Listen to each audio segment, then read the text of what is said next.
प्रबंध समिति आदर्श विद्या मंदिर जोधपुर महानगर कक्षा षष्ठी विषय सामाजिक विज्ञान पाठ 3 आरंभिक नगर की ऑनलाइन कक्षा में आप सभी का हार्दिक स्वागत एवं अभिनंदन।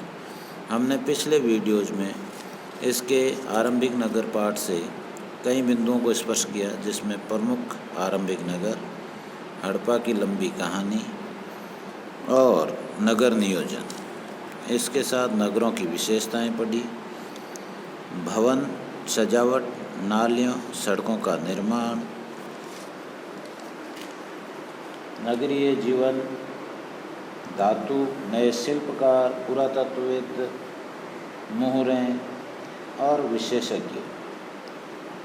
इन सारी बातों की चर्चा करते हुए हम आज प्रारंभिक नगर में या आरंभिक नगर में कच्चे माल यानी उन पदार्थों को कच्चा माल कहा जाता था जो प्राकृतिक रूप से मिलते हैं या फिर किसान पशुपालक के रूप में उनका उत्पादन करते थे। जैसे लकड़ी की बनी धातुएं अयस्क प्राकृतिक रूप से मिलते हैं, जबकि कपास किसानों द्वारा पैदा किया गया कच्चा माल है। फिर उस माल का मल्टीपल कैसे होता है उसके बारे में भी जानकारी।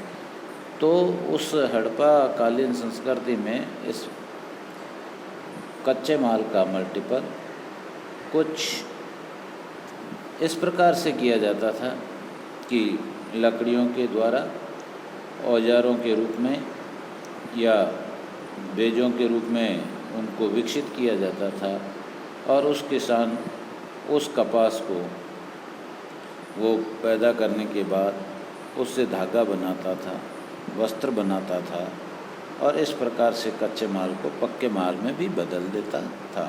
वर्तमान में मशीनरी युग होने के कारण इसमें कच्चे माल को पक्का माल बनाने में मशीनरी का सहयोग लिया जाता है, और वर्तमान में जो काम पूर्व काल में हड़प्पा काल में जिस पर समय अधिक लगता था, आज उसी काम को करने में कम समय में अधिक काम कर लिया जाता है। फिर आगे आता है कच्चे माल का आयात और निर्यात दो पक्ष होते हैं। तो हड़प्पा के लोग तांबे का आयात आज से संभवतः कई वर्षों पूर्व राजस्थान से भी करते थे। इसके अलावा पश्चिमी एशियाई देशों में ओमान से तांबे का आयात किया जाता था, टिन का आयात किया जाता था। आधुनिक ईरान और अफ़गानिस्तान से भी इस प्रकार की धातु का आयात होता था। और सोने का आयात तो वर्तमान में कर्नाटक जो है वहाँ से, और बहुमूल्य पत्थर का आयात गुजरात, ईरान और अफ़गानिस्तान से भी किया जाता था।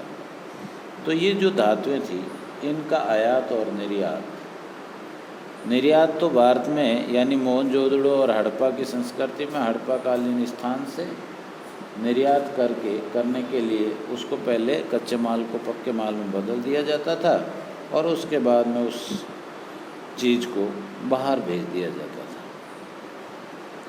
फिर है नगरों के लोगों का भोजन और भोजन से व्यवस्था। तो लोग नगरों के अलावा गाँव में भी रहते हैं, हम जानते हैं। वर्तमान में भी गांव हैं, शहर हैं। तो इस प्रकार से लोग नगरों के अलावा गाँव में भी रहते थे। किसान और चरवाहे ही शहरों में रहने वाले शासकों, लेखकों, दस्तकारों यानी बुद्धिजीवियों का पेट भरने वाले कौन होते थे? वर्तमान में भी किसान हैं। जो भारत का 70% किसान आज गांवों से उत्पादन विकसित करके और शहरों के लोगों का भरण पोषण करता है। जो 30% लोग हैं उनको ये खाने के लिए देता है। यह है किसान की महत्ता। तो उस ज़माने में भी किसान और चरवाहे शहरों में रहने वाले शासकों, लेखकों और दस्तकारों को खाने के सामान देते थे। यानी किसान खेती करता था, अन्न उपजाता था, उत्पादन और उसको विकसित करके शहर को बेचता था, जिसमें अन्न में लोग गेहूँ, जौ, दालें, मटर, धान, तिल और सरसों का उत्पादन भी करते थे। लोग गाय, भैंस, भेड़ और बकरियां पालते थे और उस ज़माने में बेर जैसे फलों को इकट्ठा करते थे। वर्तमान में भी लोग बेर इकट्ठे करते हैं और जब उसकी सीजन चली जाती है उसके बाद में उसका आनंद भी लेते हैं। और लोग क्या काम करते थे उस ज़माने में भी? मछुआरे हुआ करते थे, मछलियाँ पकड़ते थे और उनसे अपना जीवन चलाते थे। शिकार भी करते थे, उसमें प्रमुखतः हिरण का शिकार करते थे और वो लोग हिरण को मार करके अपना जीवन यापन भी करते थे।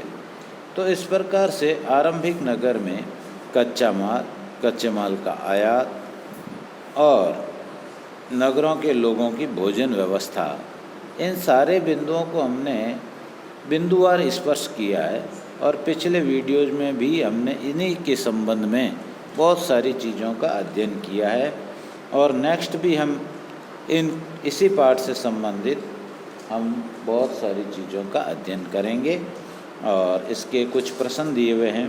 हड़प्पा के लोग कच्चे माल का उत्पादन कहाँ कहाँ से प्राप्त करते थे? तो कच्चा माल का आयात और उत्पाद इसमें लिखा हुआ है, तो वो राजस्थान से, कर्नाटक से और अफ़गानिस्तान, ओमान और एशिया के अनेक देशों से वो इस माल को इकट्ठा करते थे। गुजरात और ईरान और अफ़गानिस्तान का भी वर्णन आता है। फिर है कच्चा माल जिसका उत्पादन कहाँ से कौन करते थे? तो इसका उत्पादन प्रकृति से होता था। किसान और पशुपालक मिल करके इन धातुओं का, अयस्कों का और कपास आदि का कच्चा माल इकट्ठा करके उसका उपयोग करते थे। फिर है क्वेश्चन क्रमांक 3, नगरों के लोगों का भोजन के बारे में क्या सोच थी? नगरों के लोगों की भोजन के बारे में क्या सोच थी? तो नगरों के लोगों का भोजन व्यवस्था के बारे में बहुत बड़ी सोच थी कि गांव में किसान होगा, पशुपालक होगा, वो अन्न का उत्पादन करेगा, भंडारण करेगा और जो शहरों में रहने वाले लोग हैं उन तक ये माल पहुंचाएगा और जिससे उनका भरण पोषण होगा और वो अपना जीवन यापन करेगा। तो ये काम किसान और ये इसके साथी पशुपालक लोग इस प्रकार की व्यवस्था को देखते थे। तो आज का पाठ आरंभिक नगर, उसके मुख्य 3 बिंदुओं को स्पष्ट करते हुए आपको ऑनलाइन कक्षा में समझाने का प्रयास किया। आप सभी को धन्यवाद। बहुत अच्छा।